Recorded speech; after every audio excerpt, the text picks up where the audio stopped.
And our public phone is able to hear us as well? They are able to hear us. They are still muted.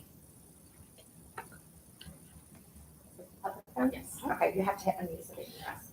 It's been muted. Okay, perfect. All right, thank you all for everyone who called in for today's medical board meeting. We are live streaming on YouTube. Hopefully you can have audio at least on the YouTube channel. We are also broadcasting on the telephone line. We have board members on another line. So we're gonna go ahead and have Dr. Schottenstein start the special meeting of the State Medical Board of Ohio. Okay, thank you, Betsy. It's Michael Schottenstein. It's Wednesday, March 18th. It's 12:37 p.m. The special meeting of the State Medical Board of Ohio will come to order with the following members present. Dr. Bechtel, present. Dr. Edgin. Is Dr. Edgin on mute?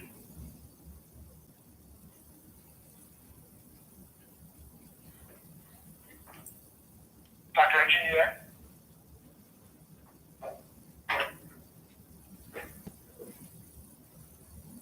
That's okay, we can just go on a roll call and you can come back. Sure. Dr. Feibel? Present. Mr. Giacoloni? Here. Mr. Navidakis? Present. Dr. Kakarala? Present. Ms. Montgomery? Here. Dr. Rockerman? Present. Dr. Saffron? Present. Dr. Soen? Present. And myself, Dr. Schottenstein. Are there other people that would like to identify themselves that are with us today? Good afternoon, this is Melinda Schneider from the Ohio Attorney General's office. I am here. I'm sorry, I had a muted. Thanks, Dr. Edgin. This is also Emily Palfrey from the Attorney General's office. This is Ohio. This is our Thanks, everybody. So during this unprecedented time, the State Medical Board of Ohio wants to ensure that Ohioans will have access to health care, and the board is committed to supporting our licensees so they can be prepared for and respond to the COVID-19 pandemic. As such, we have 3 items of business that I would like to discuss with the board today. The first is the continuing education that is required for many of our healthcare professionals and allied health professionals for license renewal in recognition of the cancellation of many annual in-person events that provide continuing education to the State Medical Board of Ohio's licensees, as well as the need to have our healthcare providers readily available to assist in the current state of emergency. I ask the board to consider suspending the enforcement of CE requirements. Is there a motion, please, for the following? Beginning immediately, the medical board will suspend enforcement of the continuing education requirements for the renewal of a license issued by the State Medical Board of Ohio. This includes, but is not limited to, the requirement for Ohio physicians to obtain 50 hours of Category 1 COE at the time of their license renewal. The exercise of this enforcement discretion is effective the day the State of Ohio declared an emergency, March 9th, 2020, and will apply to renewals due by March 1st, 2021. All existing board orders and consent agreements for individual licensees remain in effect and will be enforced. Is there a motion? Dr. Bechtel, I move. So thank you. Is there a second? Dr. Edgin. Thank you kindly, Dr. Bechtel and Dr. Edgin. Is there discussion? Yes, I would like to. Go ahead. Oh, sorry. While I agree with it, I just want to make sure that there's an understanding or perhaps language that is there unique circumstances, and while we are mindful that this is not going to be used as justification of not staying up to date and current, so that months or even years later, if there's a minimum standards of care case, that this isn't somehow used as rationale or justification for not staying up to current standards of practice. Thank you, Dr. Kakarala. Is there further discussion? Yes, Bruce Saffron.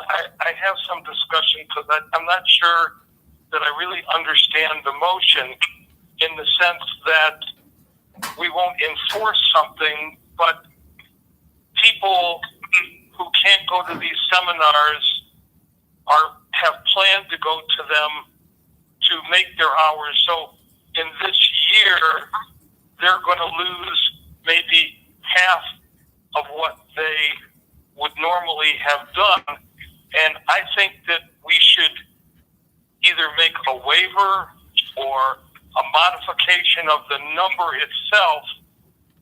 So for this period of time, so if we said that someone did 25 hours a year and you're delaying this for a year, then cut the requirement down to 25, because not everyone renews their hours in this year period, but it still will affect them for their next renewal, which may be 2 years from now. Maybe they just renewed it in January or February, but now it's affecting them for their continuing education this year, and they would have to do double the next year. Do you see what I'm saying? Yeah, hi, Dr. Saffron. This is oh, please, go ahead. This is Dr. Bible. I agree with Dr. Saffron, and I mentioned this to Stephanie about this issue, and it is a statute issue, and I think we should lobby the legislature to make that change that Dr. Saffron is suggesting, and that was going to be one comment that I made as well. Hi, Dr. Saffron and Dr. Feibel. So, yeah, I think that your points are very well taken. I certainly think we can have a discussion about this. What's challenging about that proposal is that it cannot be made quickly, right? Because we have rule and statute. And so essentially today we're doing what we can right now. And I think it's certainly reasonable to, take up your point, going on a going forward basis. Is there any further discussion? Further discussion? Okay. Let's have a roll call vote then, please, if you'd be so kind. Dr. Bechtel? Yes. Dr. Edgen? Yes. Dr. Feibel? Yes. Mr. Giacomelli? Yes. Mr. Ganadakis? Yes. Dr. Kakarala? Yes. Ms. Montgomery? Yes. Dr. Rothermel? Yes. Dr. Saffron? Yes.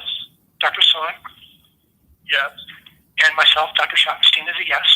Thank you so much. And so just some additional thoughts on the motion. So the State Medical Board of Ohio does remind all licensees that continuing education continues to be required by law, and suspending enforcement does not relieve a licensee of the obligation to obtain required continuing education.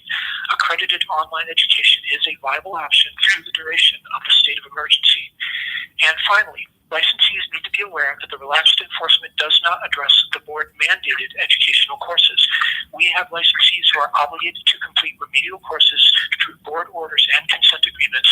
Our expectation is that those licensees will complete the actions outlined in their agreements and will not be allowed leniency for missed courses.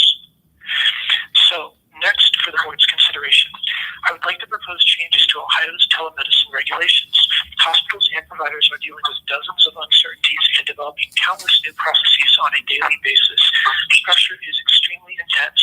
The board acknowledges this unprecedented situation and wants to offer reassurance to providers that the board is going to be flexible and not bring enforcement action against providers who are genuinely trying to do the right thing to treat patients via telemedicine in this crisis. So may I please have a motion for the following? Beginning immediately, the medical board will not enforce any regulations requiring in-person visits between providers and patients. This exercise of enforcement discretion includes, but is not limited to, enforcement of regulations related to providers prescribing to patients not seen in person by the physician. The exercise of this enforcement discretion is effective the day the state of Ohio declared an emergency, March 9th, 2020, and will conclude upon expiration of Executive Order 2020-01D. Providers must act in good faith in establishment and or continuance of the provider-patient relationship. The medical board will provide advance notice before beginning enforcement when the state emergency orders are lifted. Is there a motion, please? So moved. I heard Dr. Saffron. Is there a second? Edgen. Dr. Edgen, thanks kindly. Is there discussion? This is Mike Amadakis. I read the memo that the staff put out, Kim, our chief legal counsel. So are these the only instances in the memo dated March 16th for which what this motion, if we adopt it, would apply to? Mr. Banadakis, this is Kim Anderson. Those are what we believe to be the regulations that require in-person visits. It's possible we could have missed one, but to the best of our knowledge, those are the regulations that contain a requirement for in-person visits prior to prescribing. And Mr. President, this motion, if it passes, will no longer require such in-person visit for the patient physician. That is my understanding, yes. I would like to hear from Dr. Soin, if possible, on his opinion of getting rid of this rule for, I think, opioid treatment is one of them. Chronic pain maybe is what I'm looking for, and what the impact that is. Are we, unintended consequences of this rule? Yeah, thank you so much for offering me the opportunity to speak. Obviously, this is a big hot-button topic amongst all pain practitioners. We have tens of thousands of patients in our state on chronic opioids, and some of them on higher doses. And the concern is, how are we going to refill and maintain these patients should this become a prolonged issue? The concern of withdrawal outweighs the unintended consequence of harm, and the concern of harm to the patient from having a sudden change in their current regimen outweighs that risk. It's not an ideal situation, but it's the best alternative at this time that we have. The other thing that we're probably going to see here in the near short term is a lot of the procedural-based options to relieve pain. So a lot of people have surgeries to relieve a painful disorder of some sort. Those are not going to be able to be done now because elective procedures are canceled. So you're probably going to see a short-term uptick in opioids because that is a viable alternative to manage pain.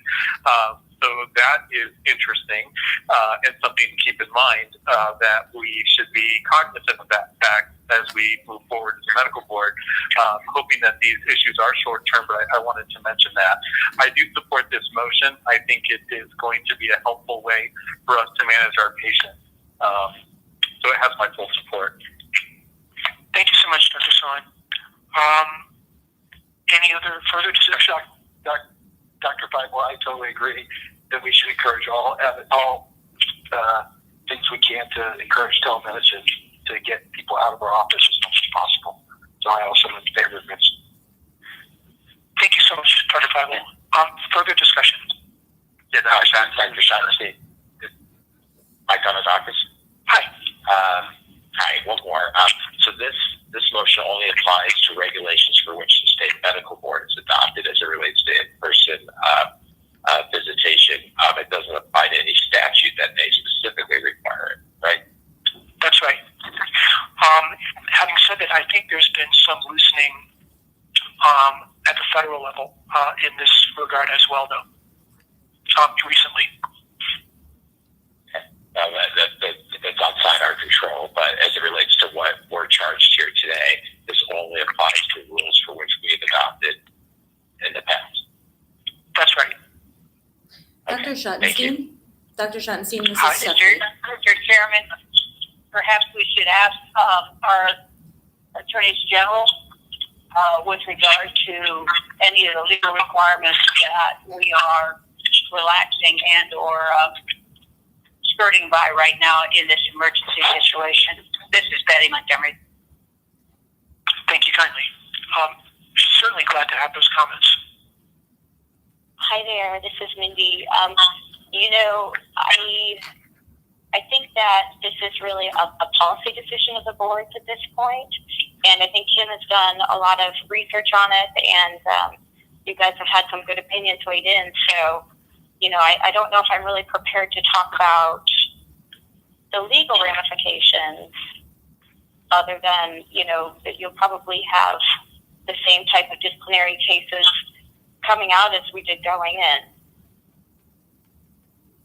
Okay, thank you so much. Is there further discussion? Dr. Schott, this is Mr. Jekyll. One comment, I had the same concerns that Mr. Gandakis did, but I think it's choosing the lesser of the evils in this case, and I think it makes sense, at least in the short term, to open this up a little bit. And secondly, I hope we're going to alert, the adjacent healthcare providers like the pharmacy board and others, so that they're aware there's any kind of, disconnect there when the patients come in with additional prescriptions and then we push back at the pharmacy. Oh, thank you so much for your thoughts. Is there Mr. further Chairman. discussion? Yes, of course. Mr. Chairman, this is Betty again. Hi. I guess the one concern reflected by obviously the consumer members are how we get legitimate enforcement on avoiding where we have violations that we believe are clearly violations and not a result of having to do something under the emergency circumstances. So I'm just curious how are we approaching enforcement to bring the appropriate cases where we know there is a violation. What standards are we setting, or how are we triaging these cases so we're sure we're still getting the people that we can prove the cases, we're getting the violators out of business? Sure. So we included in the motion that providers must act in good faith, in establishing and or continuing the provider-patient relationship. So this is not a motion that should open the floodgates to unscrupulous prescribing. When there is a concern on our part, where there is a clear, egregious kind of prescribing practice, I think we are still within our rights to take action, notwithstanding this motion. Glad for further discussion. Any further discussion? Dr. Schottenstein, it's Stephanie. Hi. Hi, I'd just like to point out two things. One, thank you for the comments about working with the other agencies. I think that was Mr. Giacalone. We are in close connection with pharmacy and nursing in the nursing board and the pharmacy board in all of these different things that we're working on. They're sharing information with us and we are sharing information with them. The second thing I would say is that we will be pushing out information to licensees on a somewhat regular basis about the changes that are coming forward with telemedicine. We've learned that there are things happening at the federal level, and when we receive official word about those things, we will be consolidating that information, making that available to licensees on our website, as well as Tessie's putting a communication strategy around that. We want to be very careful that we are not one-offing communications with them, but that we're doing so in a consolidated way so they have some, one-stop shopping. I guess the final thing I would say from an enforcement concern to address Ms. Montgomery's concern is that nothing about this the suspension of enforcement of telemedicine in-person rules changes the minimal standard of care. And so we will continue to vigilantly address minimal standards of care. Thank you so much, Stephanie. Is there further discussion?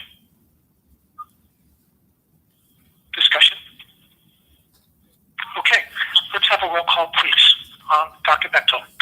Yes. Dr. Edgen? Yes. Dr. Feibel? Yes. Mr. Giacalone? Yes. Mr. Gandadakis? Yes. Dr. Cacarella? Yes. Ms. Montgomery? Yes. Dr. Rothermel? Yes. Dr. Saffron? Yes. Dr. Soren? Yes. And myself, Dr. Schottenstein, is a yes. Thank you. And some additional thoughts on this motion, please. The State Medical Board of Ohio reminds all licensees to adequately document the need for deviation from the existing telehealth requirements, except for specific emergency situations relative to the state of emergency. And the last topic for today, I would like to spend some time discussing expanding our healthcare provider workforce, there are many retired physicians and physician assistants who may wish to reactivate their license to help during this pandemic. Board staff is exploring options for reactivating licenses for retired providers and will come back to us if the board needs to act further. Additionally, we may find ourselves needing physicians and physician assistants who are licensed in other states but not licensed in Ohio. With respect to the licensing of out-of-state physicians, it is my understanding that the board can work with the state's emergency management agency in a declared emergency to make out-of-state licensed physicians eligible to practice in Ohio in response to the declared emergency. It is also my understanding that out-of-state physician assistants are already covered for this type of reciprocity in Ohio Revised Code 4730.04. Therefore, I ask the board to consider a motion allowing board staff to work with the EMA or any other governmental entity identified as a necessary party to quickly license out-of-state doctors to respond to the COVID-19 emergency in Ohio. May I please have a motion for the following? The board authorizes board staff to work with the State Emergency Management Agency or other governmental entities as identified to effectuate Ohio licensure eligibility for out-of-state doctors who are called upon to respond to the COVID-19 emergency in Ohio. May I have a motion, please? So moved, Dr. Bechtel. Thank you. That's Dr. Cotterell is a second. Thank you so much. Is there discussion? Yes, I have discussion. Go ahead, Dr. Edgy. Well, my biggest concern is you mentioned retired doctors, and I just don't know how you're going to be able to know if these people are still competent. I mean, we run into that at the medical board every now and then, where we question somebody's competence. Like, if somebody's retired, how competent are they? Okay. Thank you so much, Dr. Edgy. Dr. Sorry, Tom. That's good. So I'm in favor of this, but I think we have been obviated the need maybe to do this, or maybe we should do it just for a show of support. But today, I don't know if that obviates the need for this motion, but he kind of trumped us on it, no pun intended. Thank you so much. Further discussion? Yes, Dr. Cotterell, I want to echo what Dr. Edson said. My only pause here is, I don't know how long retired the physician or provider in question may be, if they're 5, 8, 10 years retired. I don't know how anyone could vouch for how up to date they're going to be in treatment plan, et cetera. Okay. Thank you so much. Is there further discussion? Yes, Michael, Mr. Giacalone, I would agree with the comments stated. The reciprocity piece, I think, is a no-brainer. I think the retired physicians, I think it was well stated, 5, 10. How far out? How do you assess competency there? I'm just worried that we create a bigger problem than we have already with the COVID-19 situation. Okay. Thank you very much. Other discussion? The other thing I'd like to... Sorry, this is Sloane. The other thing I'd like to point out is if they're retired, it's most likely they're retired due to age, and the elderly seem like a vulnerable population in this scenario, so I'm not sure it's wise for them to even consider entering into an area where there could be high infection rate. Just a general comment. Good thought. Thank you. Is there further discussion? This is Kim Rothermill. I read this assuming that this means that we're really not voting on letting this happen as far as retired physicians and PAs, but that the board has our permission to start discussions on how we would do it if it was needed. If that is not correct, I totally agree with the concern about physicians that are retired who have not maintained an active license, especially, so that, current on CMEs, et cetera. So, okay. Thank you so much, Dr. Rothermill. Is there further discussion? So, right, I think Dr. Rothermill's point is well taken. We're not opening the floodgates, essentially. We're simply authorizing the board staff to work with the State Emergency Management Agency, and essentially we can, address all of those concerns. I I think in those negotiations as we proceed, I think everybody's, point is certainly well taken. Is there further discussion? The motion doesn't even say anything about about retired doctors, so That's right. I think it's a relevant point, a totally irrelevant point for this motion. Okay. Thank you so much. Is there further discussion? Okay. Hearing none, let's have a roll call, please, if you'd be so kind. Dr. Bechtel? Yes. Dr. Edgen? Yes. Dr. Feibel? Yes. Mr. Jagaloni? Yes. Mr. Gamadakis? Yes. Dr. Carcarella? Yes. Ms. Montgomery? Yes. Dr. Raffermal? Yes. Dr. Saffron? Yes. Dr. Swan? Yes. And myself, Dr. Schottenstein, yes. So before I conclude the meeting, I wanted to thank everybody very kindly for participating. And in addition, if I could just take a quick moment and just say that the staff has been going above and beyond, really just doing really hard work, long hours, weekends, everything.